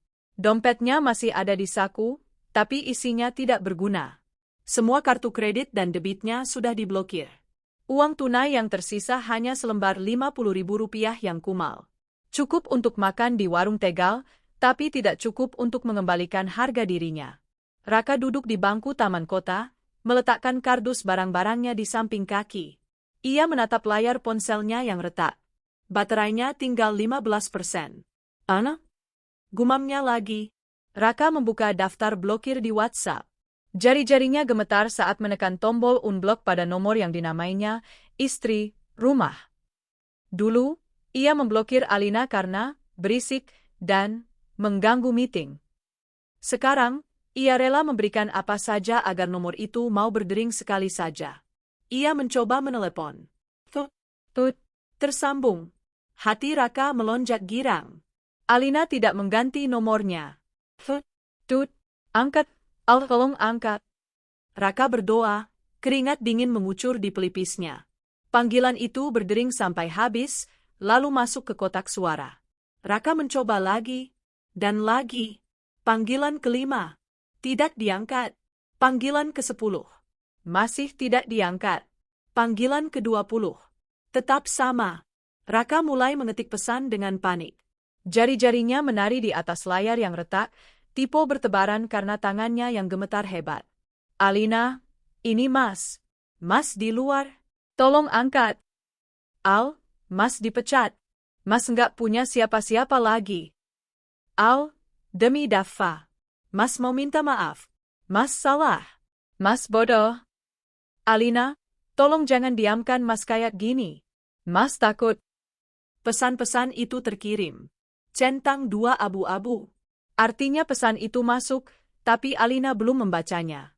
Atau mungkin, Alina sengaja tidak membukanya. Raka teringat masa lalu. Teringat betapa seringnya ia melihat notifikasi pesan dari Alina saat ia sedang asyik karaoke dengan klien atau makan malam dengan Bella. Alina, Mas, pulangnya malam? Daffa demam tinggi. Alina, Mas, gas habis. Bisa tolong belikan sebelum pulang? Alina, Mas, aku masak kesukaanmu. Jangan lupa makannya. Dulu, Raka hanya akan melirik pesan itu sekilas, lalu menggesernya. Delete. Ignore. Kadang ia membalas singkat, berisik. Saya kerja, padahal ia sedang tertawa-tawa dengan Bella. Kamu? Raka tertawa getir, air matanya menetes mengenai layar ponsel. Ini rasanya, Al? Ini rasanya menunggu balasan yang gak akan pernah datang? Sakit ya, Al? Sakit bang? Waktu terus berjalan. Langit mulai berubah warna menjadi jingga. Raka masih duduk di bangku taman itu. Ia sudah melakukan 150 panggilan keluar. Semuanya nihil. Ia mencoba menghubungi nomor telepon rumah lama Alina di kampung, nomor yang dulu diberikan Alina untuk keadaan darurat. Raka tidak pernah menyimpannya, tapi entah kenapa, di saat kritis begini, otaknya mengingat deretan angka itu. Tut, klik. Halo? Suara seorang pria tua terdengar di seberang sana. Suara itu berwibawa, berat, dan dingin. Raka tercekat. Itu bukan suara nenek-nenek di kampung. Itu suara yang sama dengan yang ia dengar di televisi tadi pagi. Tuan Besar Adijaya. Halo? Suara Raka bergetar. Kakek, ini Raka? Hening sejenak. Lalu terdengar helaan napas panjang yang syarat akan kejijikan. Jangan panggil saya kakek, ucap Tuan Besar datar. Saya tidak punya cucu menantu seorang pengecut. Kek, tolong, saya mau bicara sama Alina. Saya suaminya. Saya ayah Daf. Mantan suami, koreksi Tuan Besar tajam. Surat gugatan cerai sudah dikirim ke alamat rumahmu yang sebentar lagi akan disita itu. Tanda tangani saja dan jangan mempersulit keadaan. Enggak, saya enggak mau cerai. Saya cinta Alina. Terdengar tawa sinis dari seberang telepon. Cinta? Kau menyebut penelantaran dan penghinaan sebagai cinta? Raka, kau ini lucu. Kau baru ingat, cinta, saat kau kehilangan harta. Apa kau akan menelepon seperti ini jika Alina masih gadis miskin yang tinggal di rumah kontrakan? Pertanyaan itu menohok jantung Raka. Ia terdiam, lidahnya keluh. Diam kan, lanjut Tuan Besar. Dengar baik-baik, anak muda. Alina sedang sibuk.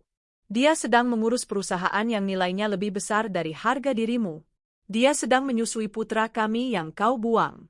Dia tidak punya waktu untuk meladeni sampah masa lalu. Tapi Daffa anak saya. Daffa adalah adijaya. Darahmu mungkin mengalir di tubuhnya, tapi jiwanya akan kami didik menjadi ksatria, bukan pecundang sepertimu. Jangan pernah bermimpi untuk mendekati gerbang menshafen saya. Pengawal saya sudah mendapat izin tembak di tempat untuk penyusup. Klik.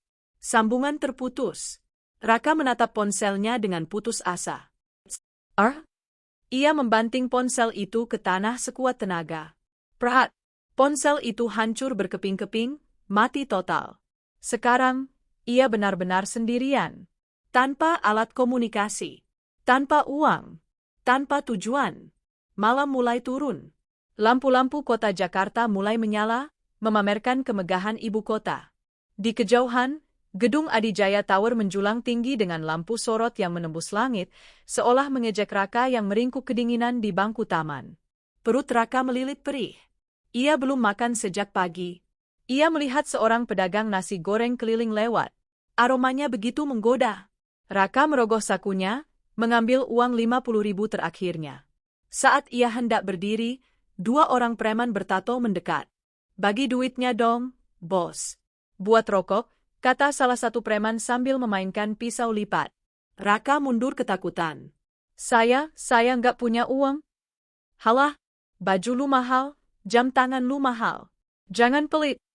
Preman itu merampas paksa jam tangan Rolex, yang sebenarnya KW Super, tapi Raka beli mahal demi gengsi, dari pergelangan tangan Raka. Jangan. Itu jam saya. Berisik. Preman itu menonjok perut Raka. Buka. Raka terhuyung, jatuh tersungkur ke tanah berdebu. Uang 50.000-nya jatuh dan langsung disambar preman itu. Kardus barang-barangnya ditendang hingga isinya berhamburan. Foto pernikahannya dengan Alina terinjak sepatu butut sang preman, kaca bingkainya pecah. Orang kaya baru jatuh miskinnya, cibir preman itu sebelum pergi sambil tertawa. Raka terbatuk-batuk, memegangi perutnya yang sakit. Ia merangkak pelan, memungut foto pernikahannya yang sudah rusak. Di foto itu, Alina tersenyum tulus dalam balutan kebaya sederhana, sementara Raka tersenyum angkuh. Hujan mulai turun rintik-rintik, seolah alam semesta ingin mengulang adegan pengusiran Alina, tapi kali ini Raka yang menjadi korbannya. Raka memeluk foto itu di dadanya, meringkuk di bawah pohon taman. Air matanya bercampur dengan air hujan dan darah dari sudut bibirnya. Maafkan Mas, Al? Isaknya lirih, suaranya hilang ditelan deru lalu lintas kota. Mas kangen kamu? Mas kangen Daffa? Malam itu, Raka Aryawiguna, pria yang pernah menolak menandatangani akte kelahiran anaknya demi menjaga gengsi, tidur beralaskan tanah basah dan beratapkan langit kelabu. Ribuan panggilan tak terjawab di hatinya kini hanya dijawab oleh kesunyian yang abadi. Sementara itu, di sebuah kamar mewah di puncak Adijaya Menshahen, Alina berdiri di balik jendela kaca anti peluru. Ia memandang ke arah kota yang diguyur hujan. Di tangannya, sebuah ponsel dummy, ponsel lama yang ia tinggalkan di rumah Raka, Terus bergetar menampilkan ratusan notifikasi dari nomor Raka sebelum akhirnya mati kehabisan baterai.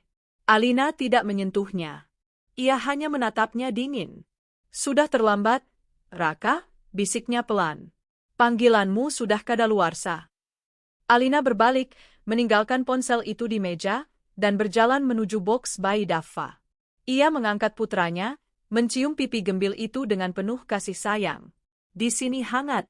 Di sini aman. Dan di sini, tidak ada lagi tempat untuk penyesalan seorang pengkhianat.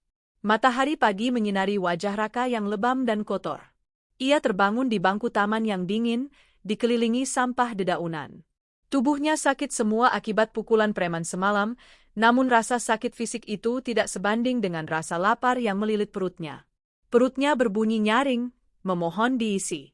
Raka mencoba berdiri, kakinya goyah. Ia menatap pantulan dirinya di genangan air sisa hujan. Rambutnya acak-acakan, kemeja Armaninya sobek di bagian lengan dan berlumpur, wajahnya penuh memar. Ia tampak seperti gelandangan. Tidak ada lagi jejak Raka sang manajer sukses. Aku harus bertemu Alina, gumamnya, tekad yang lahir dari keputusasaan. Hanya dia yang bisa menolongku. Dia pasti masih punya hati. Dia istriku.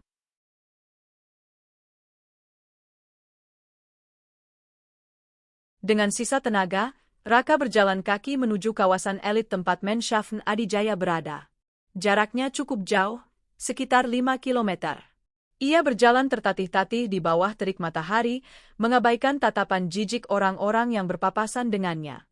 Beberapa kali ia hampir pingsan karena dehidrasi, namun bayangan kemewahan Menschaffen Adijaya dan harapan akan belas kasih Alina membuatnya terus melangkah.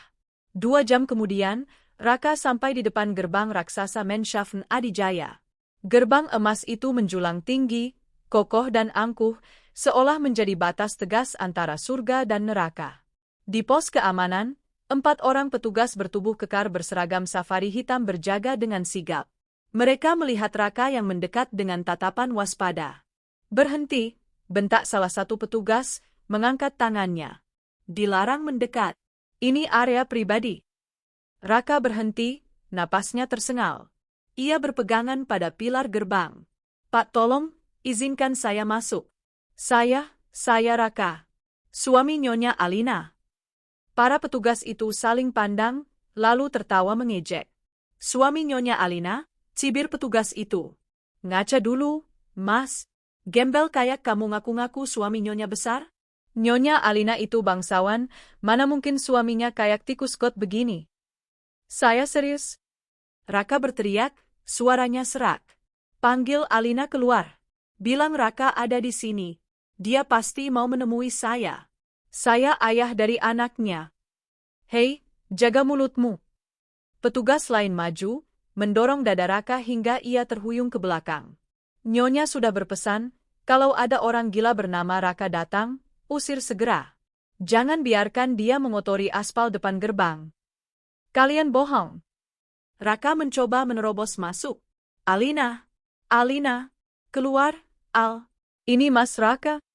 Tangkap dia," perintah kepala keamanan. 2 petugas langsung menyergap Raka, memiting lengannya ke belakang.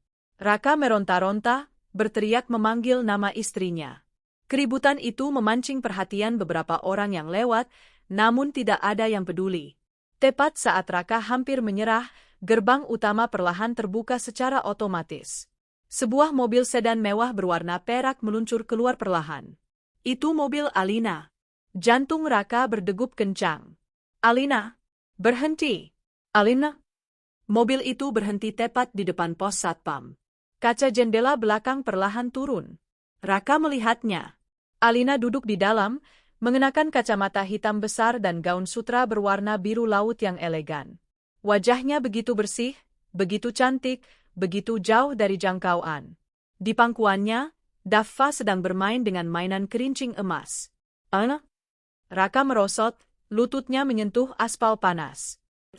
"Alina, tolong Mas. Lihat Mas, Al. Mas Hunter." Alina membuka kacamata hitamnya perlahan.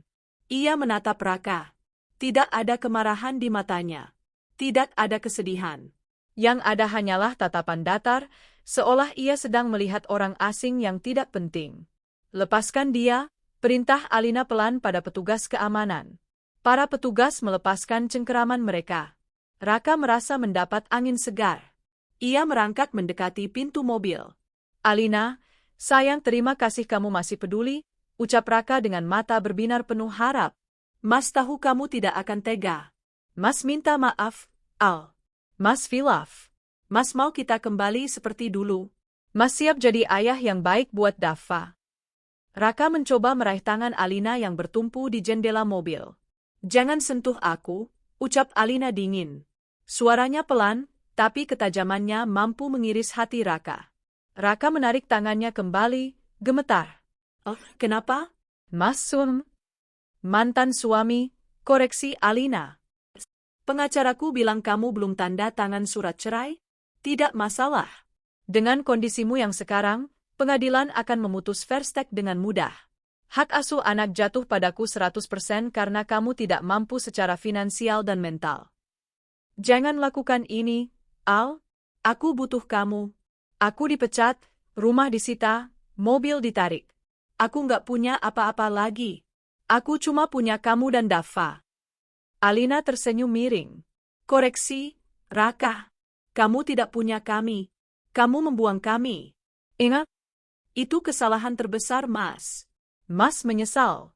Mas mau tanda tangan akte kelahiran Daffa sekarang. Mana kertasnya? Mas tanda tangan sekarang juga. Biar Daffa punya ayah. Anak butuh ayahnya, Al. Raka merogoh saku celananya yang robek, mencari-cari pulpen imajiner. Mas tanda tangan sekarang. Mas akui dia anak Mas. Alina tertawa kecil, tawa yang terdengar sangat menyakitkan di telinga Raka. Kau pikir tanda tanganmu itu masih berharga? Tanya Alina. Alina mengambil sebuah map dari tasnya. Ia mengeluarkan selembar kertas, salinan akte kelahiran Daffa yang sudah jadi. Lihat ini, Alina menyodorkan kertas itu ke hadapan wajah Raka. Raka menyipitkan mata, membaca tulisan di sana. Nama anak, Daffa Adijaya nama ibu, Alina Adijaya nama ayah. Kolom nama ayah itu kosong. Hanya ada tanda strip. Kosong? Desis Raka. Ya, kosong, jawab Alina sambil menarik kembali kertas itu. Sesuai permintaanmu. Kau bilang kau tidak sudi namamu ada di sana, kan? Kau bilang dia anak haram, kan? Nah, sekarang keinginanmu sudah terkabul. Di mata hukum dan negara, Daffa tidak punya ayah bernama Raka Aryawiguna. Tapi dia butuh bin. Dia butuh nasab. Dia punya nasab Adijaya. Itu lebih dari cukup untuk membuatnya dihormati di seluruh negeri ini, balas Alina tegas. Namamu hanya akan menjadi noda di kertas putih kehidupannya. Alina, tolong, jangan kejam begini. Aku ayah biologisnya. Raka menangis, air matanya bercampur debu di pipinya. Setidaknya beri aku uang, Al, sedikit saja. Buat makan. Buat sewa kos. Aku lapar, Al. Alina menatap Raka dari ujung rambut sampai ujung kaki. Tatapannya kini berubah menjadi iba, tapi bukan iba karena sayang, melainkan iba melihat makhluk yang menyedihkan. Kau tahu, Raka? Dulu aku sering kelaparan saat kamu asyik makan di restoran mahal dengan Bella.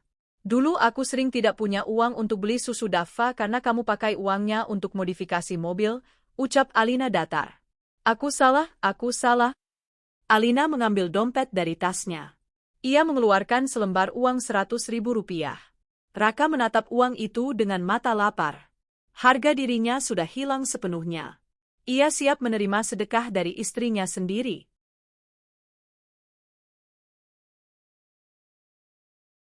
Namun, Alina tidak memberikan uang itu ke tangan Raka. Ia menjatuhkan uang itu ke aspal yang kotor. Ambil, kata Alina. Anggap saja ini bayaran terakhir untuk jasa spermamu. Setelah ini, kita lunas. Jangan pernah muncul lagi di hadapanku atau anakku. Raka mematung menatap lembaran merah di aspal. Jalan, Pak Ujang, perintah Alina. Kaca jendela mobil tertutup rapat. Mobil mewah itu perlahan melaju, meninggalkan Raka yang masih berlutut di depan gerbang. Alina, jangan pergi, teriak Raka serak. Ia mencoba mengejar mobil itu, tapi kakinya terlalu lemah. Ia tersandung dan jatuh tersungkur. Tangannya secara refleks meraih lembaran uang 100.000 yang tadi dijatuhkan Alina. Ia menggenggamnya erat-erat, meremasnya di dada sambil menangis meraung-raung. Uang 100.000 rupiah. Itulah harga yang Alina berikan untuk menutup kisah mereka. Harga yang sangat murah untuk sebuah kehancuran total. Dari kejauhan, Raka melihat mobil Alina berbelok di tikungan dan menghilang. Pintu gerbang Menshafen tertutup kembali dengan suara boom yang berat, mengunci rapat akses Raka ke dunia kemewahan itu selamanya. Di balik pagar tinggi itu, kehidupan berjalan normal. Taman yang indah, air mancur yang menari, dan tawa bahagia Daffa. Sementara di luar sini, di trotoar panas berdebu, Raka Aryawiguna hancur lebur menjadi debu. Raka bangkit perlahan, membersihkan lututnya yang berdarah. Ia menatap uang 100.000 di tangannya. Ia berjalan gontai menuju warung makan terdekat. Ia membeli nasi bungkus paling murah. Saat ia memakan nasi itu, air matanya menetes ke dalam bungkusan, membuat nasi itu terasa asin, seasin nasibnya. Ia sadar, pintu maaf sudah tertutup rapat. Tidak ada kunci cadangan. Tidak ada jalan belakang. Yang tersisa hanyalah jalan panjang menuju penyesalan abadi. Waktu bergulir tanpa ampun, menggilas mereka yang lemah dan tak berdaya. 6 bulan telah berlalu sejak hari di mana gerbang emas Adijaya tertutup rapat di depan wajah Raka. 6 bulan yang terasa seperti 6 abad. Di sudut kumuh pinggiran kota Jakarta, di sebuah warung kopi semi permanen yang terbuat dari seng karatan dan terpal biru sobek, Raka duduk sendirian.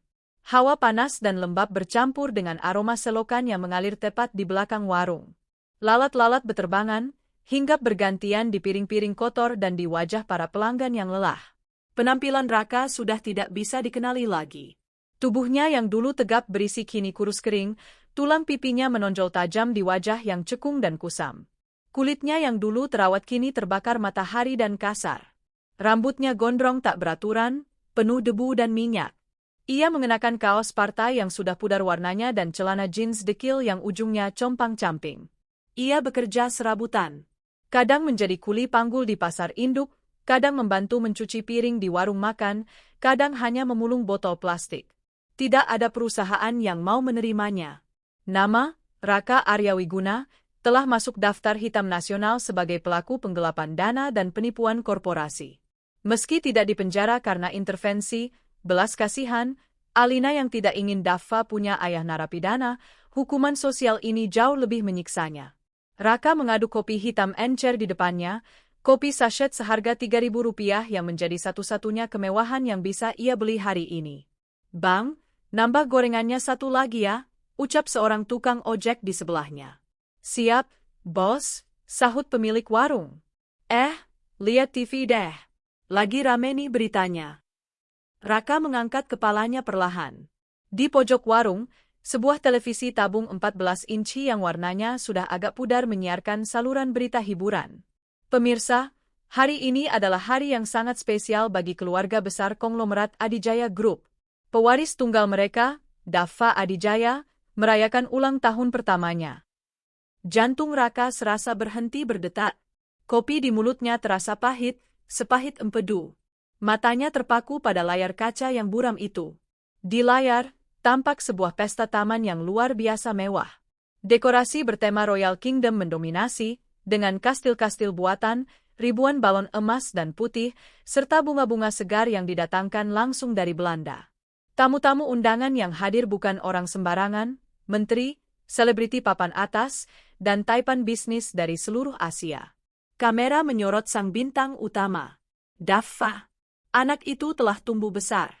Ia terlihat sehat, gemuk, dan sangat tampan. Ia mengenakan setelan jas bludru biru donker dengan dasi kupu-kupu kecil, duduk di pangkuan kakek buyutnya yang tersenyum lebar. Tuan Besar Adijaya tampak lebih segar dan bahagia dari sebelumnya. Dan di samping mereka, berdiri Alina. Alina tampak seperti bidadari yang turun ke bumi. Ia mengenakan gaun kebaya modern berwarna champagne yang membalut tubuhnya dengan sempurna. Rambutnya disanggul elegan, wajahnya memancarkan kebahagiaan yang tulus. Tidak ada sedikit pun gurat kesedihan atau beban di matanya. Ia tertawa lepas saat Daffa mencoba meniup lilin kue ulang tahun raksasa setinggi 5 tingkat. Wih, gila bener, komentar tukang ojek di sebelah Raka. Itu pesta ulang tahun anak bayi apa pesta nikahan pangeran Inggris? Mewah banget. Kuenya aja bisa buat makan orang sekampung tuh. Pemilik warung menimpali sambil mengelap gelas. Namanya juga Adijaya, Bang. Duitnya nggak berseri. Itu anak beruntung banget ya lahir di keluarga itu.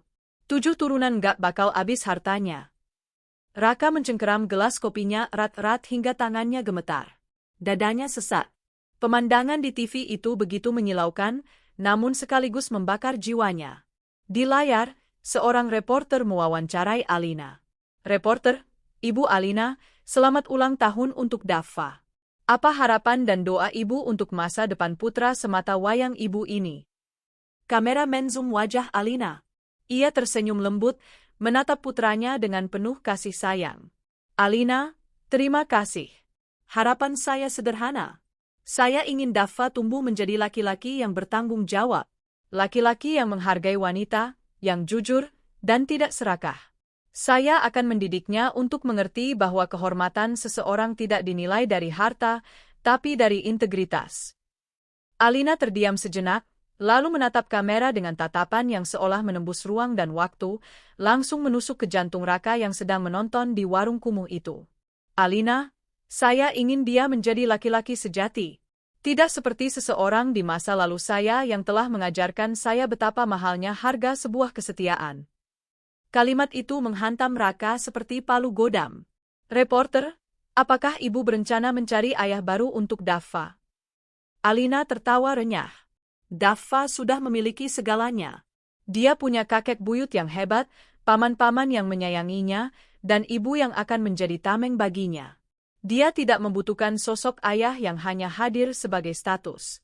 Bagi kami, masa lalu sudah tertutup rapat, kami hanya menatap ke depan. Siaran beralih ke segmen pemotongan kue.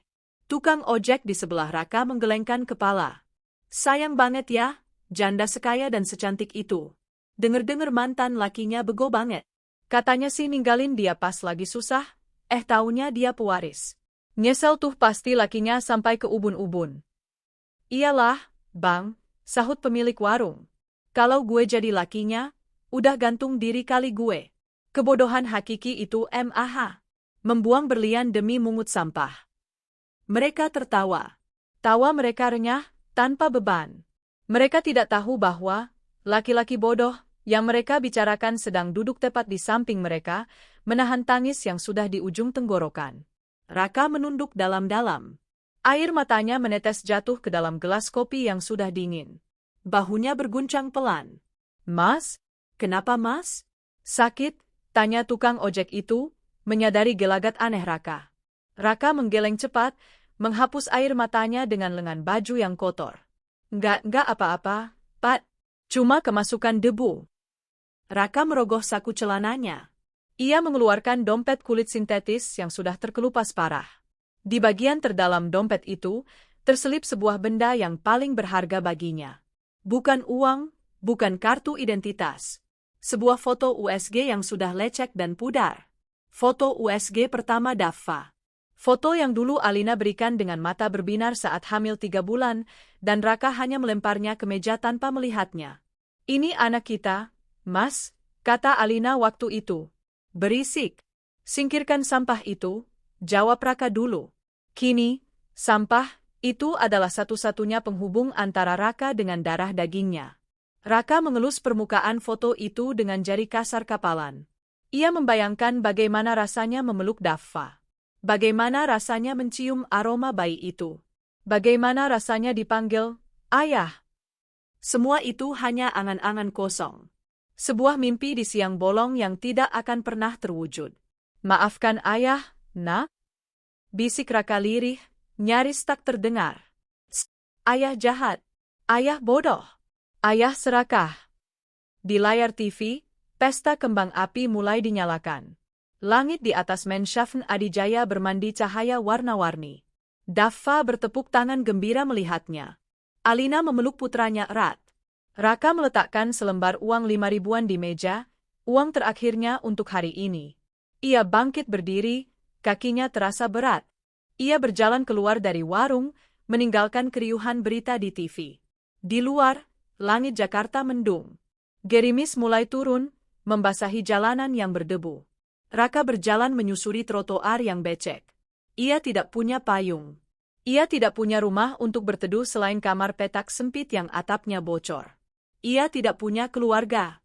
Ibunya sudah pindah ke desa karena malu dan melarang Raka ikut. Teman-temannya sudah menghilang.